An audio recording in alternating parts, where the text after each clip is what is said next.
नमस्कार दोस्तों, स्वागत है आपका आपके YouTube चैनल कहानियाँ रास पर। तो एक ही बहुत सुंदर कहानी के साथ। तो एक बार साधु संतों का यज्ञ चल रहा था। किसी भले मनुष्य ने एक दिन पहले एक घड़े को खरीदा, और जब साधु संतों का यज्ञ चल रहा था तो उसने एक घड़े में गंगा जल भरकर वहाँ साधुओं के पास रख दिया, ताकि साधु संत जब प्यास लगे तो गंगा जल पी सके। यज्ञ सभा के बाहर एक व्यक्ति खड़ा था। उसने गंगा जल से भरे घड़े को देखा और उसे तरह तरह के विचार आने लगे।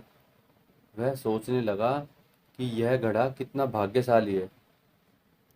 एक तो इसमें किसी तालाब का साधारण पानी नहीं, बल्कि इसमें गंगा जल भरा हुआ है। और दूसरा, अब यह साधु संतों के काम आएगा। साधु संत इसको स्पर्श करेंगे और उन्हें इनकी सेवा का मौका मिलेगा। तो घड़े की किस्मत तो बहुत ही अच्छी है। अब घड़े ने उस व्यक्ति के मन के भाव पढ़ लिए और बोला कि भाई, मैं तो मिट्टी के रूप में पड़ा हुआ बस एक मिट्टी का ढेर था। किसी को मेरे बारे में कोई चिंता नहीं थी, और मैं सोचता था कि मेरे साथ परमात्मा ने कितना बड़ा अन्याय किया है। फिर एक दिन एक कुम्हार आया और उसने फावड़ा मार मार कर मुझे खोदा और मुझे बोरी में भरकर गधे पर लाद कर अपने घर ले गया।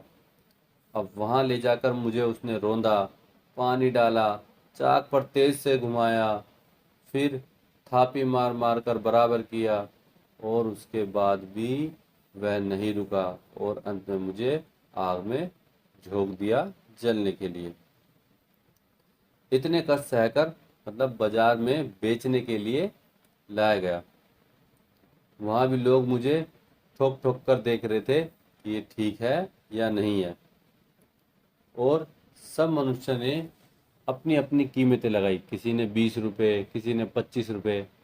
मैं तो बस पल पल यही सोचता था कि हे भगवान, तूने क्या सारे अन्याय मेरी किस्मत में लिख दिए। मुझे हर दिन एक नई दिक्कत, परेशानी, पीड़ा दे रहे हो।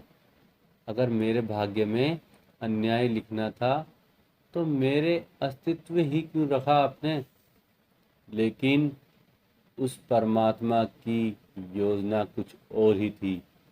एक दिन एक मनुष्य ने मुझे खरीद लिया और फिर मुझ में गंगा जल भरकर साधु संतों की इस यज्ञ सभा में भेज दिया।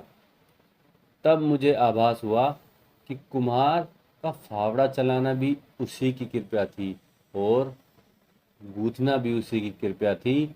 और जब मैं आग में गया था तो भी उस परमात्मा की ही इच्छा थी।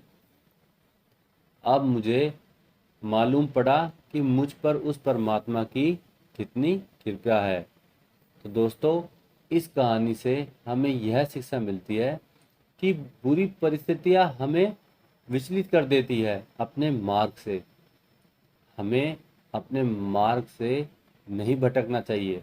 हमारे जीवन में कितनी ही दिक्कतें और समस्या आ जाए, हमें उनसे जूझना चाहिए और लगातार प्रयास करते रहना चाहिए। अब क्या पता कि मालिक हमें ही तराशने की कोशिश कर रहा हो। तो तराशने में अब थोड़ी तो दर्द, थोड़ा तकलीफ तो झेलना ही पड़ता है। तो दोस्तों, हमें निरंतर प्रयास करते रहना चाहिए। अगर आपको कहानी अच्छी लगी हो तो please like and subscribe. Thank you.